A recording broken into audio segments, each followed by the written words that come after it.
Hey guys, I felt called to share a testimony today about an experience that I've had with LSD. I used to be very, very big into psychedelics. There was a period of my life for about 3 years where there were probably more days that I took some kind of psychedelic drug than there were days where I did not take any kind of psychedelic drug.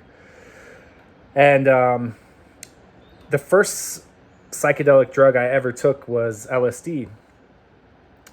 I had been kind of curious about to try it for a while, and this was back in 2016. Finally, a friend of mine, we agreed to take LSD, and to be honest, that experience was amazing.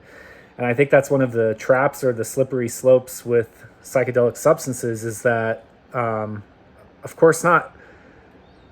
This won't be the case for everyone on every substance, but I think in general, there's the tendency to have like a positive first experience.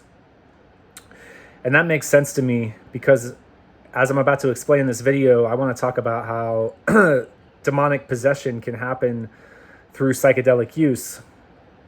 And so if these tools are the substance of Satan, if they actually exist to open up doors within our consciousness so that demonic possession or satanic possession can occur, it makes sense to me that we would be positively reinforced for taking them. And so yeah, that first psychedelic experience that I had on LSD, it was, I can't lie, it was tremendous. It was wonderful. I just remember feeling so happy and so so connected to like what's actually real. And I wouldn't even in hindsight, I wouldn't take away the insights from that experience, you know. At that point in my life, I was so caught up in like what was going on in the world, following a lot of mainstream news and getting like having my nervous system being like really affected by, you know, what's going on in Washington, D.C. or what's going on in the stock market and all this. And I remember on that first trip I had with LSD, that it was like all of that stuff, it just seemed so distant and so far away and so meaningless to like my actual life. And what actually mattered were like my friends that I was with, the trees that were like outside. And I just felt like I felt really held, you know, I felt hugged by my immediate reality. And it was very nice. And thus began my chasing or my addiction to psychedelics of really chasing after peak experiences like that. I used a lot of LSD. I was living in the Bay Area, San Francisco, California, which is like, you know, where the summer of love, like LSD has a very strong history in that part of the world. And I got really caught up in like, I really wanted to go down that rabbit hole and I wanted to understand like, what is this substance? What can it be used for? And the way that LSD was like for me is it just seemed to like open all of the doors within the mind, like within the consciousness, so that it was like so much like creativity and profound insight. I can remember one of my earliest journeys that I took with LSD. I took it by myself in my apartment in San Francisco, and I was sitting there in my apartment and I felt like I had to be like the most intelligent person in the whole city of San Francisco at that moment. Now, in hindsight, that probably sounds like a certainly like a demonic or a narcissistic, at least a very egotistical insight or perspective. But it felt real, you know, it felt real. I just remember looking out over the city and feeling like I understood like all of these potential future technologies. I understood how like social media and virtual reality were going to like merge with one another, and you would like put on a virtual reality headset and you would be able to see like the whole like metaverse. Like that, this was before like Facebook came out with the metaverse, mind you, but I understood like that market potential. It just was like I just like I fell in love, or I became very infatuated with the way that LSD seemed to like unlock the like potential like genius within the mind. And yeah, that's a slippery slope. That's a really, really slippery slope, because I feel that there's huge trade-offs with LSD. I think more than any other psychedelic that I've experimented with, LSD was probably the one that to me seemed to have like the strongest capability for satanic possession, honestly. And I want to tell you a story of one of the last trips I ever took on LSD where I believe that I experienced satanic possession. It was one of the scariest experiences of my life. And it was certainly scary enough that any sane person would have never taken LSD again after having an experience like that. But for me, I was so addicted to psychedelics. And that's something that doesn't get talked about, because psychedelics, they're not actually physically addictive like heroin. You know, there's drugs that are actually physically addictive. Like if you don't keep taking it, you're going to have like, you could potentially die physically. Psychedelics aren't physically addictive. And so they sometimes have like a perception of not being addictive at all. But in my experience, at least, they're extremely psychologically addictive. That's because of it's all a trade-off, you know. I really feel that any vice or any substance, any sin, any addiction or desire or anything like this, like the way I see it is it's like it's a dance with the devil, and the devil wants you to keep dancing. So it's not like you take LSD once and you just like lose your soul and you're never the same again, although that could happen. I understand that experiences like that do happen to people. To me, it's more like it's a trade-off. It's like you get something in return for it. And this is where it's like it's the descent into hell can begin, is because it feels good as you're going down those down the path into hell. It's like it's not all bad, you know, and that's where it can get really scary. So in 2019, I was spending time with a friend of mine who was going through a breakup, and he was really, really struggling in his breakup. Like his mind was just looping. Like he couldn't stop thinking about his ex-girlfriend and how much he was going to miss her. And I really I think my intentions were good. My intentions were that I wanted to like break him out of that loop and to cheer him up and to be like, bro, like, you know, come on, let's try to feel good. And so I happened to be carrying some LSD, and I suggested to him that we take it. Now, in hindsight, this was a really, really horrible idea. Like, I actually believed in that moment that like taking LSD was going to be good for him. But in hindsight, it was such a reckless idea, mostly because his emotional and his psychospiritual state was already in so much chaos and so much turmoil that to add a powerful hallucinogenic drug into that mix, it was a recipe for disaster. But I wasn't thinking like that. I was just thinking selfishly about how much I wanted to get high. And I was like, I'm going to take LSD. Why don't we take it together? And so we took 150 micrograms each of LSD, which is like what would probably be considered a slightly larger than normal dose. And it started to come on very strong. And basically my friend and I started to have divergent experiences. I started to go up and he started to go down.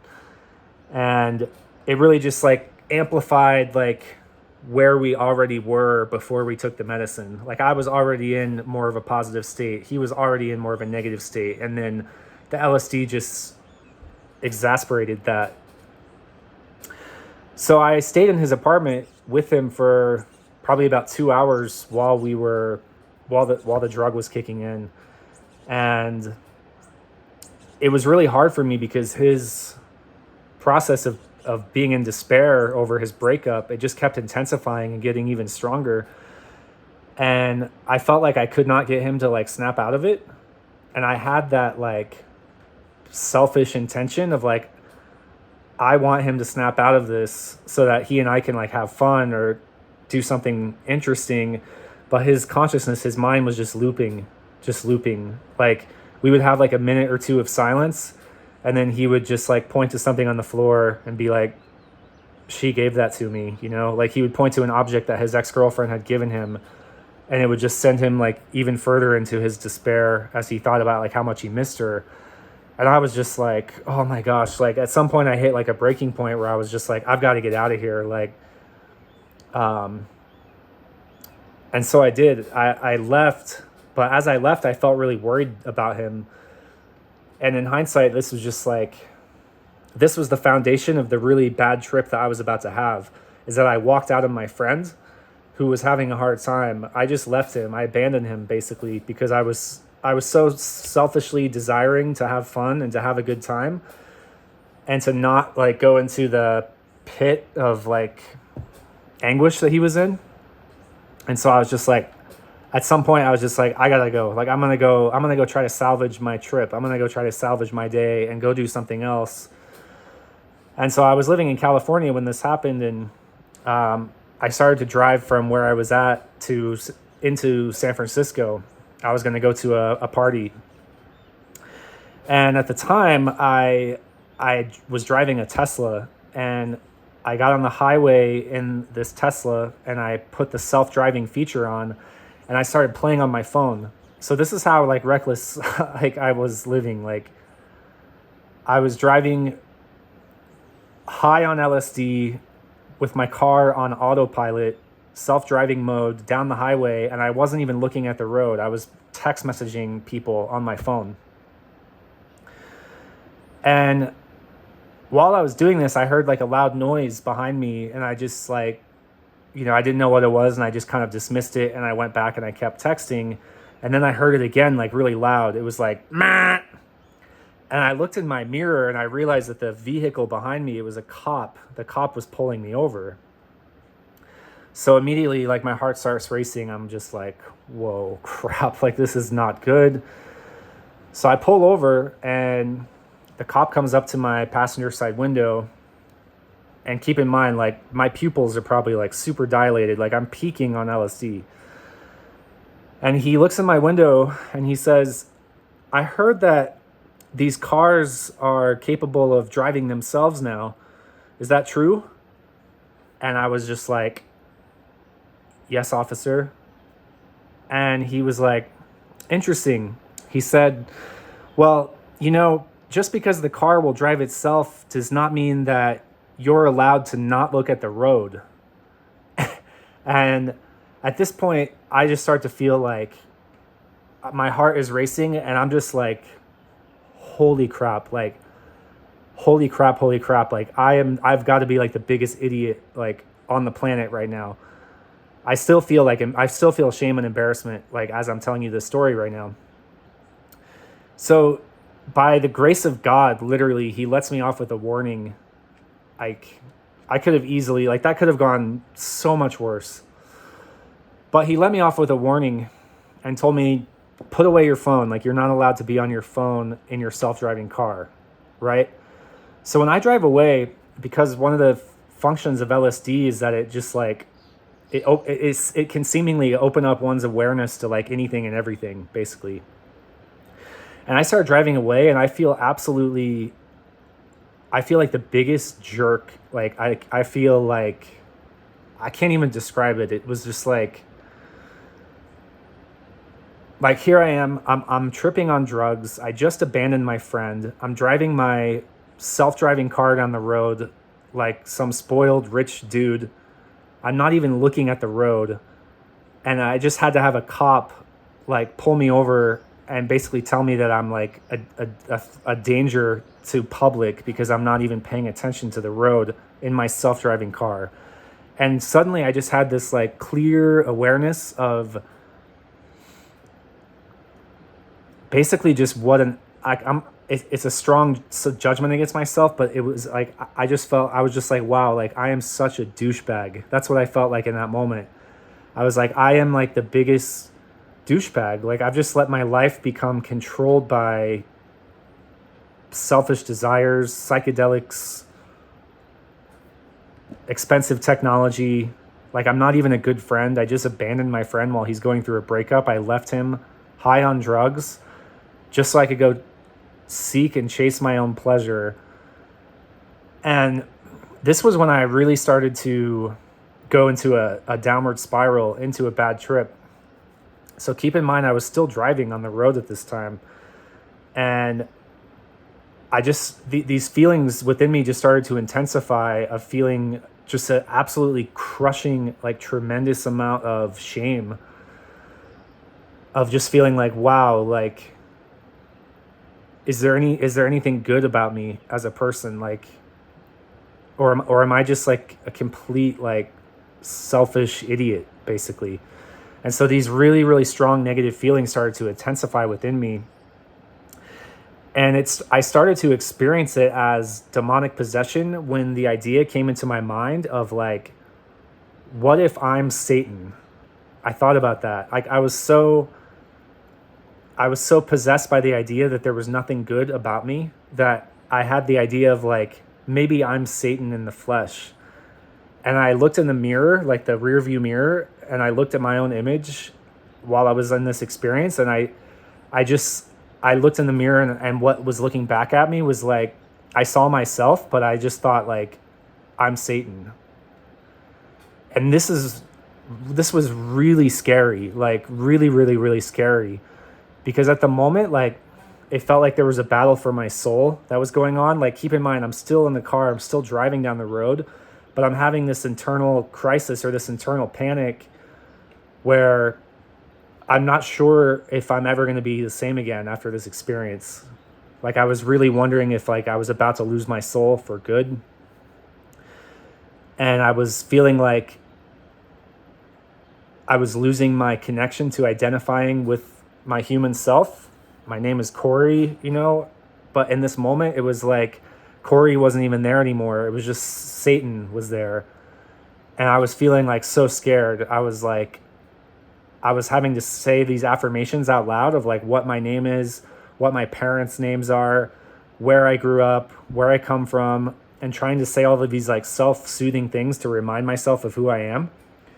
But like, it was just like, it was all hanging in the balance. It was like barely working, because I had this like, I had so much guilt and so much anguish. And I was like imagining that I was the devil, I was like, I'm the devil. And in a sense, it's like, I understand why I thought that, because based on my behavior, based on the way that I had been living my life, like what I stood for, my values,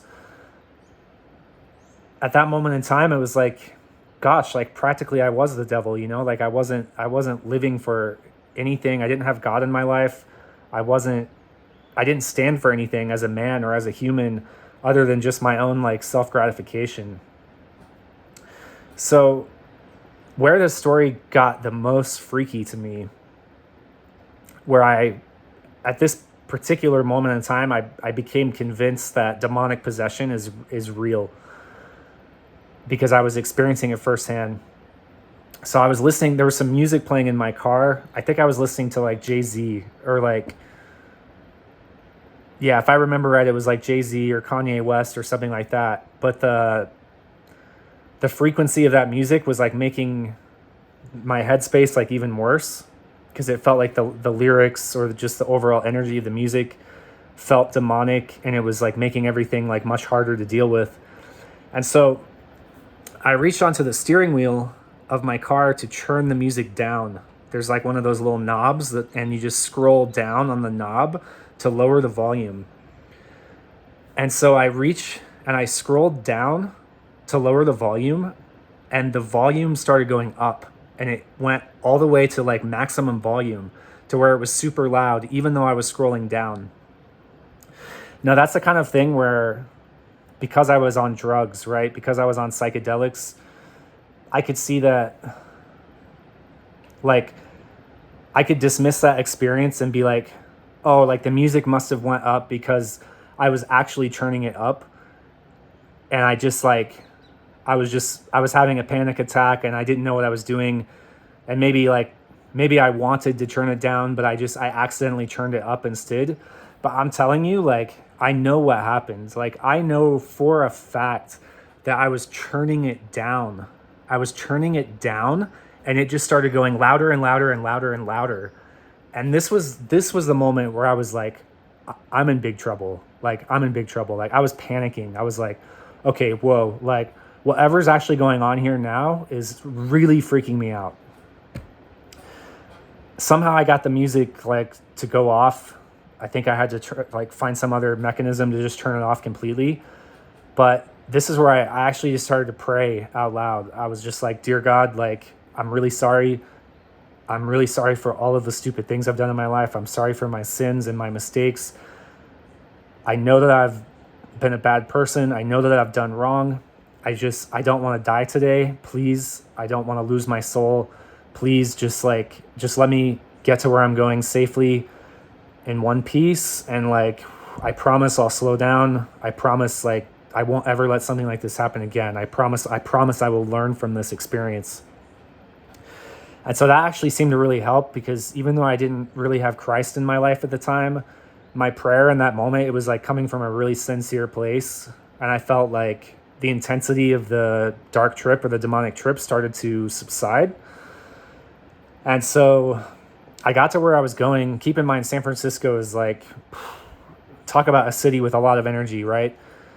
Like, even though I arrived safely to where I was going and I parked my car, I was still on the edge, you know? I was still like, I don't know how this is going to turn out, you know? And I got out of my car and I saw that there was a man in a mechanic shop close to where I had parked, and he was like working on a car in the mechanic shop. And I was basically in an active panic attack on an LSD trip, and I just knew that I needed some kind of human connection. I knew that I needed to feel human again. I needed to feel like I'm worthy of love. I needed to get this idea that I'm the devil. Like, I needed to like get some kind of separation from that notion, like, out of my mind.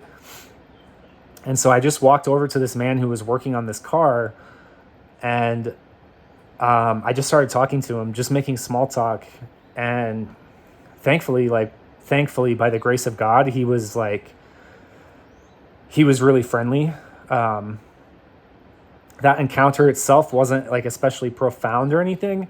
It was more just like that he didn't reject me, you know? He could have been like really like I think if that man had looked at me and had like treated me as if I was the devil, that I would have been in like a really, really bad place, you know? I could have been, I don't know what would have happened to me, because I was panicking.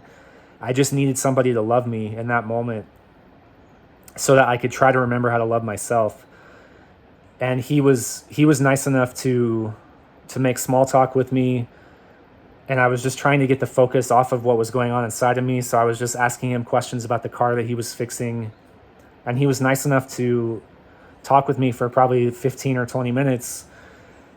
And then after that, like at some point, it like kind of occurred to me of like, okay, what am I doing? You know, like I was starting to feel better, because I was like, what, okay, like I'm just standing here like talking to some random mechanic in the middle of San Francisco because when I came up to him, I was freaking out on an acid trip. But now I'm feeling better, like, you know, deep breath, like maybe I'm going to be okay. You know, maybe I'm not the devil. Maybe I can just like go meet my friends or go to the venue where I was going and just like try to chill out and try to have a good time. And so I got through the rest of that day okay, you know, but to be honest, like experiences like that are pretty scarring. To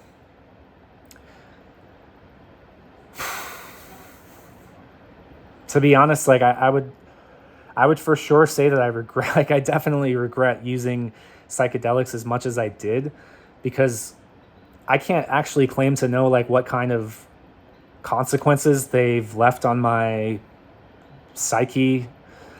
But I do feel that in general, that turning back to Christ and not using these substances anymore has helped me a lot to just start to like repair my soul, repair my heart, repair my mind, And I do feel that God is very merciful and gives people second chances when they're really serious about asking for them. Um, but yeah, that's just like kind of how it works, I think, in like the new age or the psychedelic world of like these sorts of experiences. Like the psychedelic experience in general can be tremendously appealing. It can, I personally got really sucked in, like really, really, really sucked in to psychedelics because of how wonderful the first experiences that I had with them were. And it's like all of these warnings that I probably got in childhood of like, watch out, like those things are dangerous, or like it's a slippery slope. Like I was so prideful and so rebellious and so arrogant at this point in my life when I was experimenting with all these drugs that I really thought I was invincible. I thought like I can just take like any psychedelics I want in any amounts, any quantity, in any setting. It doesn't matter like where I'm at, like I'm going to be fine. I'm going to power through it. Um, I didn't really like, I didn't really believe in the idea of like a bad trip. Like we've all probably heard about that, like having a bad trip on psychedelics. Like I had so many trips that were like, I wouldn't say that they were necessarily all good, but none of them were necessarily bad.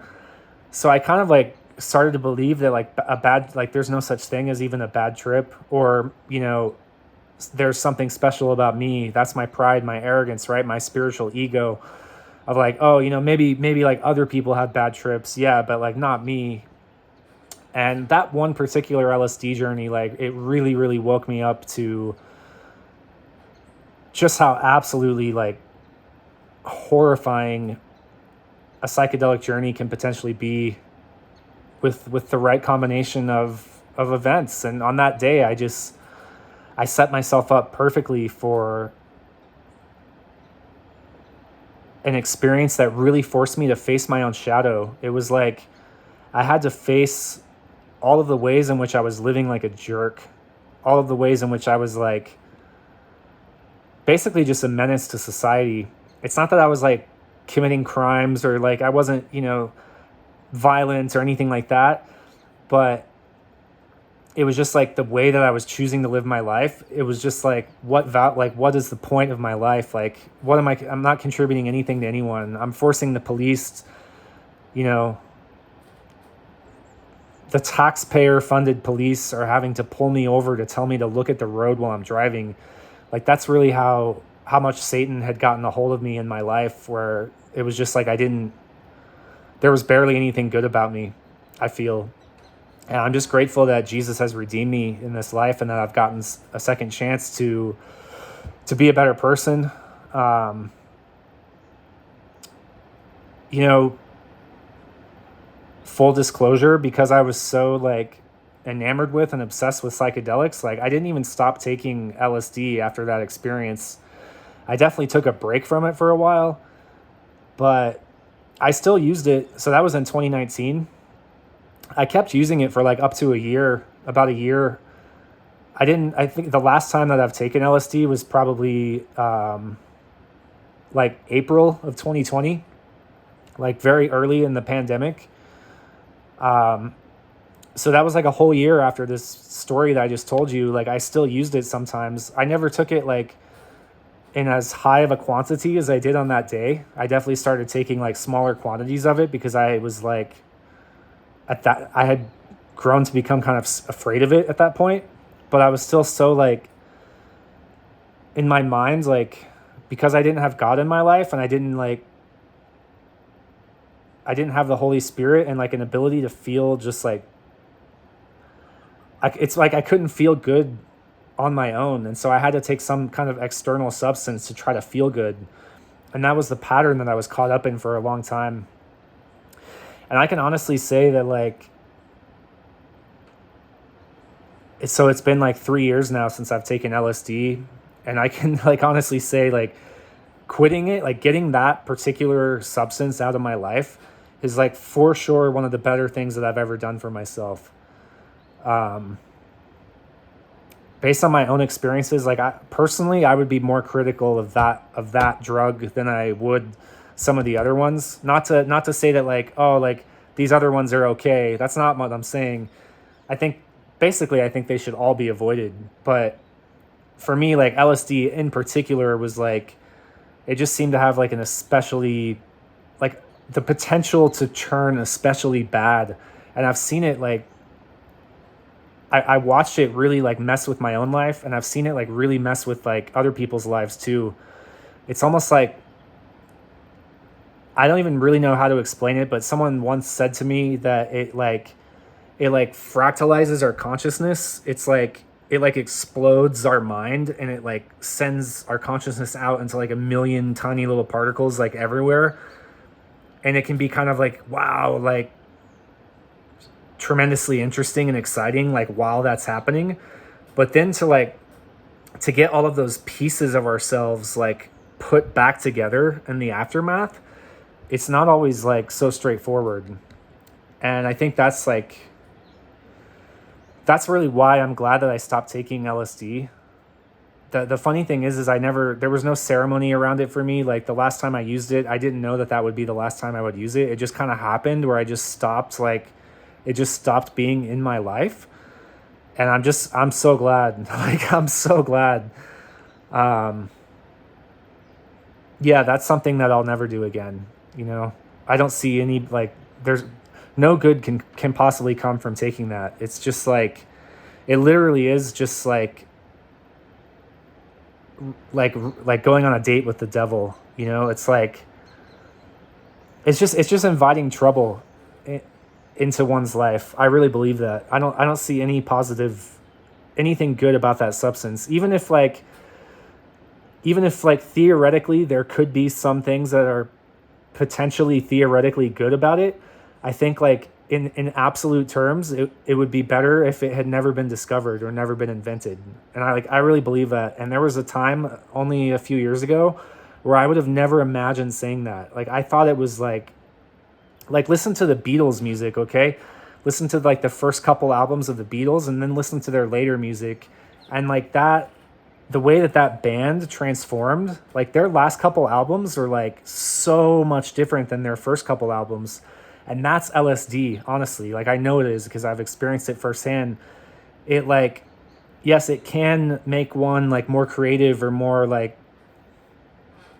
it certainly does something to the psyche that is interesting, but I don't see how, I cannot personally say that it's like, that there's anything like absolutely good or absolutely necessary about it at all. And I could say that it is absolutely unnecessary. I feel clear on that. Like LSD is absolutely unnecessary. And so all of the justifications and stories that I had when I was lost in the psychedelic world that would have prevented me from making that statement were basically just like, the way I see it, they were just Satan's lies. You know, I was possessed by a satanic force that wanted me to keep using that substance. And so now that I've accepted Jesus into my life and I'm following Christ, it's easier for me to say like, there's like LSD is absolutely unnecessary. Like I don't feel any resistance as I say that. There's no part of me thinking like, you know, what about this? What about that? Like, no, I don't feel that way at all. No good can come of it. Like nobody needs it. Like nobody needs it. Hard stop. And I think that's like interesting because that statement of like nobody needs it, like there's a lot of people out there who would like argue against that. You know, they would try to make excuses for LSD, and I was one of those people. I would have tried to argue like, oh, like everybody should try it, or I would have made some kind of like case for like why someone saying that nobody needs it, that person is like a fool. They don't know what they're talking about, you know? But that's the arrogance. And I can see like in hindsight that I had so much arrogance when I still do. It, you know, it's a path of repentance. Following Christ is about repenting and letting go of pride and arrogance and things like this. But when I didn't have Christ in my life, like my spirit was so rebellious. I just wanted to rebel. I wanted to rebel against any kind of authority, any kind of God. I just wanted to be my own authority, my own God. And that rebellious spirit is like the hallmark of demonic possession. It's the hallmark of following Satan. You're either following Christ or you're following Satan. And a lot of people in the new age are like extremely resistant to like cut and dry, like dualistic expressions like that of like you're either following Christ or you're following Satan. Like the new age is like designed to like gaslight me or someone like me for saying something like that. But the only reason that there's like a psychological attack or like really, really strong defenses within the collective about around a statement like that is because it's true. The statement is true. And the kingdom of Satan needs people to continue believing in lies. And so when a really clear, cut and dry statement is made of like, no one needs LSD, or you're either serving Christ or you're serving Satan. Like these are clear, truthful, cut and dry statements. And the new age is designed to corrupt people's minds so that they don't think that clearly. It's about deception. It's about like, I could just about guarantee you if this video happens to get like really popular where it gets like thousands of views, there will be people in the comments section of this video saying things that are designed to plant the seed of doubt, to make what I just said there seem wrong, to seem false, to make it seem like I'm the one who's misled. But one thing, if there's any good that has come out of my own journey of being in the new age and exploring psychedelics like really heavily, it's that I I get to speak from experience, right? Like I'm not some pastor in some church that's like never touched any drug in his life, that's like preaching to people and saying like drugs are bad. It's like, no, when I'm saying drugs are bad, it's because I've done more of them than most humans ever will. And so that's why I share my testimonies, because I know it's powerful. I know that somebody who was like taken as many psychedelic drugs as I have, that for me to come out of it and to not use them anymore and to testify that Jesus is Lord and to say that these substances can lead to satanic possession and really, really bad, like really, really, really, really bad outcomes, I know that's powerful. And so that's why I share these stories, and that's why I have this YouTube channel, is because I want to amplify my own truth from my own lived experiences, so that, you know, people out there don't have to like take someone else's word for it. You can listen to someone who's actually like gone into the depths of the dark side on psychedelics. And in my case, I was lucky to be saved. You know, I was lucky to make it out of it.